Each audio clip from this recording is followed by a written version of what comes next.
Hey guys, so we are going to talk about Google Sites today. The first thing to do is if you want to go to in your Omnibar, type in Google Sites or sites.google.com. You'll go to your Google Sites sign in. You can also find it over here. This is going to be your lovely menu, so you can kind of see you can definitely do several things designing your site. Let's go ahead. This is actually my personal website, and I'll share with you guys in just a little bit. This is some of the things that I've done on my site that's been kind of neat. I've got my different certifications. The Collaboration Prenup is a book I'm working on. My different resources, where actually your guys' stuff will be. My blog, certifications, and media. And all I did, and I'll show you how to do that in just a minute. This is just an about me. This is a free website. I am all about free. So let's look at our other one. Now, if you type in Google Sites, and let me go to my school account.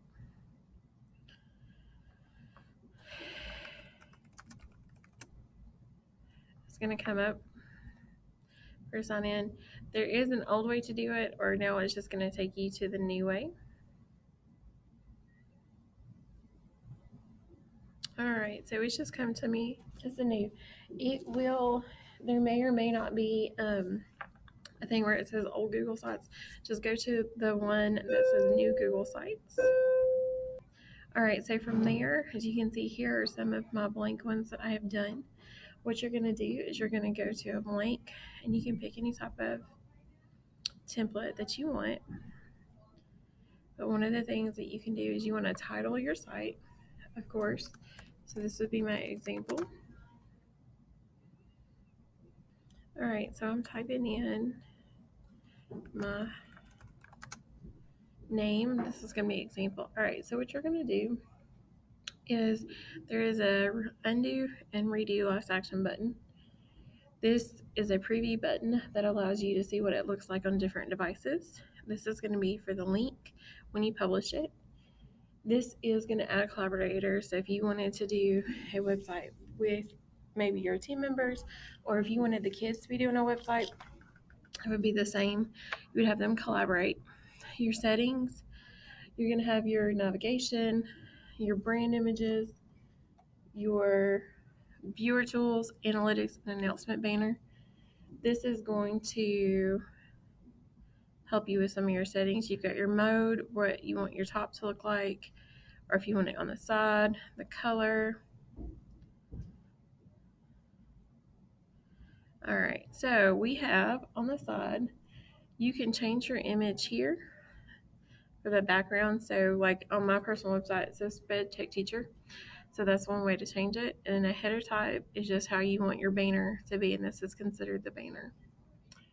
All right, so if you want to change the title of this, or if you want to add a logo, that's where you would do it. All right, so insert menu is going to give you the text box, which you can add text to your site. Images, you can use an image to insert an image from your computer, such as Google search or a drive. And all you do is you would upload picture, go to your drive, upload a picture, hit open, and it's going to pop up, and there it is.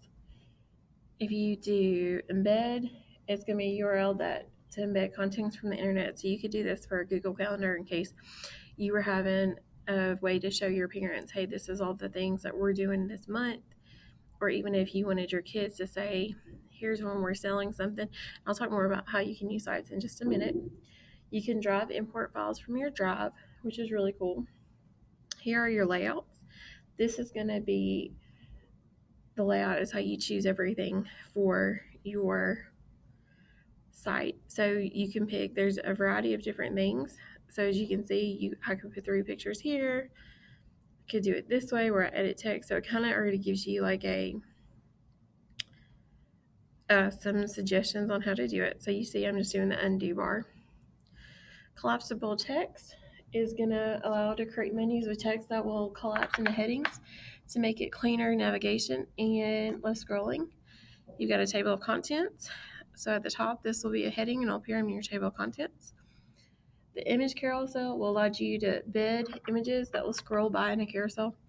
So if you wanted to have 2 different pictures, so I'm going to do, here's my first one, we'll do that one again. And my second one is going to be the Miss Honey.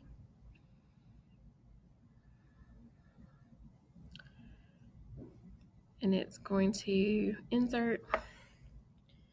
When it's actually being published, it'll kind of rotate between. So that's kind of fun. And then a button. This will allow you to kind of create anything. Like if you had a syllabus for your class, you could link it from your Google Docs here and hit insert. This is going to just be another slideshow, but then I can make the button look as much what I want. I can write on it. I can change the color and good stuff. The button is definitely something to use. All right, so let's look at our pages. Or we've got some more stuff. I apologize. Divider is just going to be able to divide sections on the same line by creating a clean line. So, and all you have to do is to move it. Click on it, I think. All right, so what I actually ended up doing was, if here's my syllabus and then there's my clean line, or if I wanted to change it, there's my line. And as you can see, you can change the background, change the section, or delete it. I can delete the divider. The placeholder is just going to be a placeholder for when you want to put something there. You can have YouTube. You can embed video straight from YouTube. I will give you a hint though that if you decide to have any type of like song that might be copyrighted, if YouTube sees it or something, you don't give credit to it, it can be taken off and then you can get in trouble. Calendar, this is just like a Google Calendar. You can use it to embed into your site. You would just insert the calendar here. This is from my Google Classes, and insert it. There is going to be my calendar so that my parents could actually see, hey, this is what we did. What we haven't done. A map is if you want to just put a Google map on your site. Maybe you're trying to get the kids or your parents to understand where you are. Docs is to insert a doc, slide, sheet, a form. This is one we were talking about. If you wanted to insert a form for like asking anything about maybe a field trip or parent information, this is where you could do it. And that way it was just already in there. And then a chart is something that so your parents could actually maybe see like the results of something. Okay, so let's go up here to pages. If I wanted to add pages to your website, you click on the pages tab. And then once you have added a page, you can click on the 3 dots here. So this is my home page. And what I'm going to do is a duplicate page will make a similar copy. The properties allow you to rename the page. Then adding a subpage helps you create it under home. So this was my new subpage. One test. Here is my lovely home. So you can see home and then you go here and it goes one test. If I wanted it to not be hidden, I could do that. Or if I wanted it, so what I did here was it was originally underneath home to kind of make it a part of home. Or if I just want it to be by itself, I just pulled it over.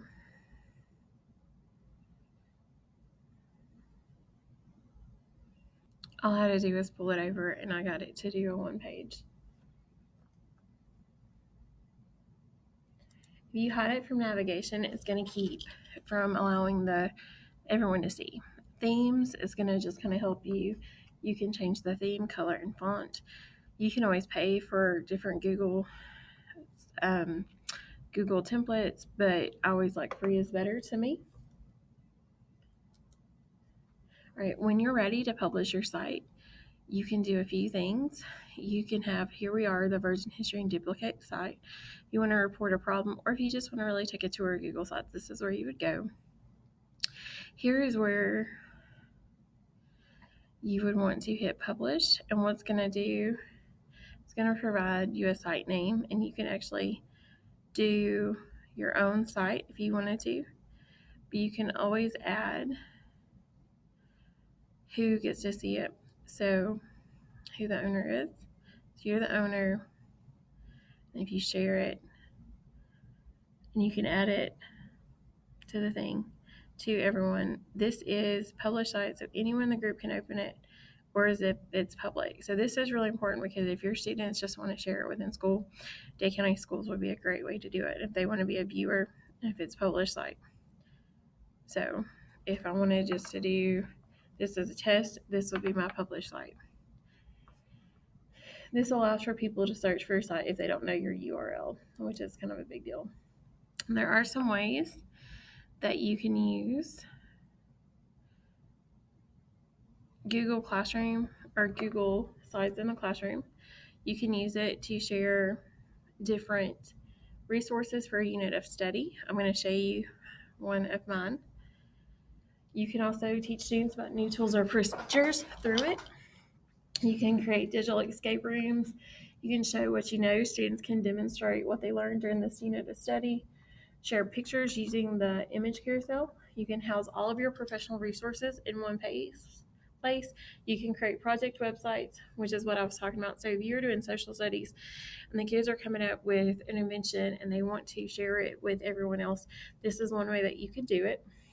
And then having them build a website is definitely going to be something that's going to help them for the future, because we all know computers is definitely one of those jobs that is in high demand. So coding and doing all that kind of fun stuff is something that the kids may get excited about, especially if it's project-based learning. You can create a parent portal so you can have that good positive interaction with your parents. And then you can actually create a course repertoire, record video directions of assignments, or how to do something, videos, great for math classes. So this is an example of one that I had for my students. I got to go to New York City back in October before COVID when I did my Google Innovator stuff. And what I did was, this was for my particular 7th graders. I shared with them this website through my Google Classroom. And based off of the 3 days I was going to be gone, they would click on Wednesday. They would know everything that they're supposed to do. They had a Nearpod where they had to log in. They would watch the video about theme and answer the questions that would be in the Nearpod. And my students have already previously practiced this. Thursday, the same, provided the information and the video, and then complete the theme task cards with something that they got to do at home, was here in the classroom. And then Friday, they were doing a test via paper. Now, I will tell you, I did check in on them. I should have done a form just to be like, hey, tell me what you did. But they were sending me emails via Google Classroom, letting me know how they did. Another site that I have for this is actually my class website. And it's just going to have an introduction to myself, about myself, to my students. And I'm going to show you what it looks like when you publish it.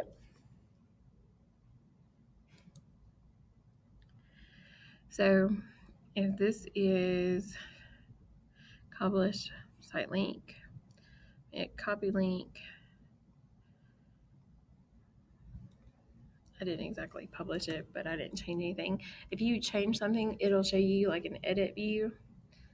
So say I wanted to add something like, you please contact me at any time.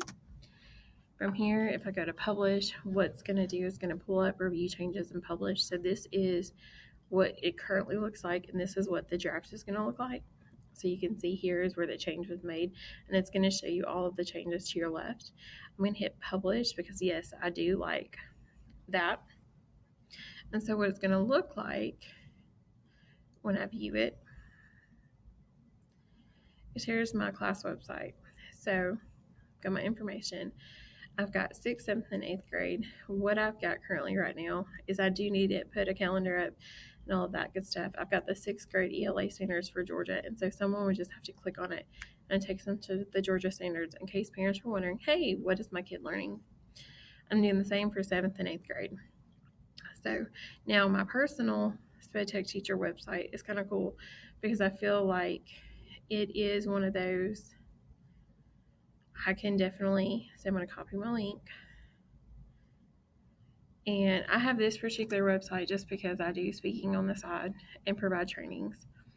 So same bio, but if you look at my media, I've got some different things. I've got blogs, YouTube, podcasts. I've had a privilege to be a part, a webinar, written publications, and then, of course, all the different conferences I've presented at so far this year or since I've been speaking, different certifications.